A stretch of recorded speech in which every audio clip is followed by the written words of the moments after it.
29th Maharashtra का समागम और जैसे कि बार बार जिक्र हो रहा है कि सदगुरु का जो ध्यान आ जाए वो पूरा कैसे ना हो ही नहीं सकता कि इनका कुछ ध्यान हो और वो पूरा ना होए। आज जो भी समागम में शामिल है, ये नजारा देख रहा है, दास को नहीं लगता कि कोई भी कह सकता है कि ऐसा लग रहा है कि यहाँ पहली बार समागम हो रहा होगा। यह इतना विशाल रूप पहली बार इस स्थान पर बना होगा। मानो के 59 के 59 समागम इसी स्थान पर इसी रूप में होते रहे हों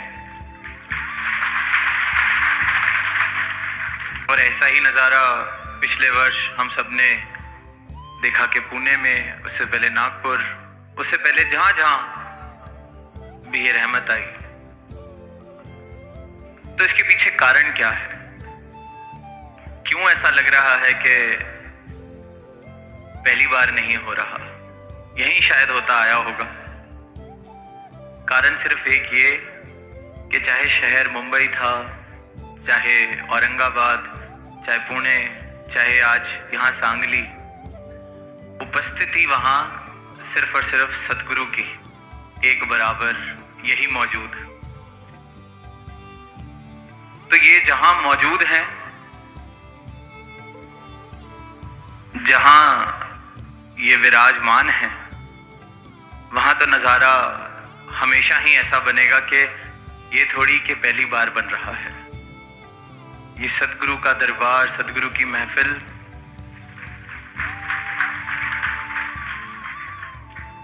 युगों युगों से आनंद की, प्रेम की ये सजा रहे हैं।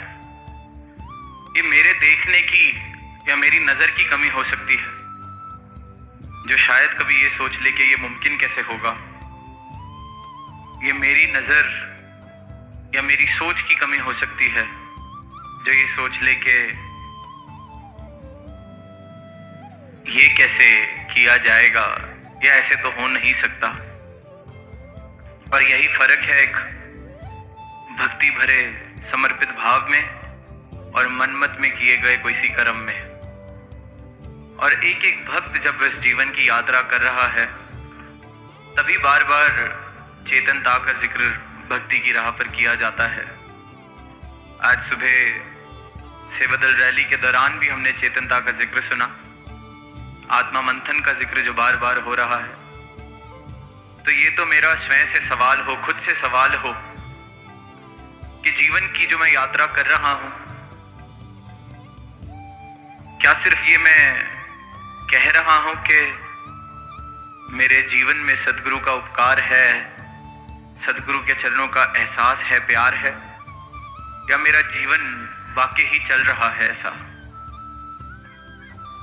जीवन की यात्रा में अनेक परिस्थितियां ऐसी आती हैं, मन डामाडोल होता है, गुरमत से मनमत की ओर भी जाता है, पर वहीं फिर संतों का संग, ये सेवा, सिमरन, सत्संग, ये आत्मा मंथन, कि क्या इस पल में, क्षण में जो मेरे मन के भाव आ रहे हैं,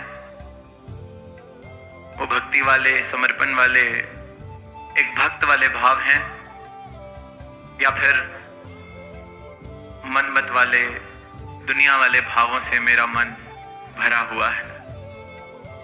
एक क्षण लगता है जब अपने मन को वापस इनके चरणों में समर्पित कर देते हैं, एक क्षण लगता है मन की मैल दूर होने में। और स्वाभाविक सी बात है कि इस यात्रा में चल रहे हैं तो मन ने इधर उधर जाना है। वही फिर बाबा गुरबचन सिंह जी की वो बात कि मन एक बंदर की तरह है, इसका काम है उछल कूद करना, जैसे बंदर को देखते हैं। पर अगर यही मन इसको निरंकार रूपी खंबे के साथ अगर बांध दें, तो ये उछल कूद करके जब थक जाएगा तो वापस अपने खंबे के पास आकर ही आराम करता है। तो मेरे जीवन में ये इस डोर जो मेरे जीवन की है, इनके चरणों में हो, इनके हाथों में हो। निरंकार रूपी खंबे से मेरा मन बंधा रहेगा तो फिर ज्यादा दूर नहीं, वापस मैं बार बार यहीं आ जाऊंगा, दूर नहीं जाऊंगा इनके चरणों से।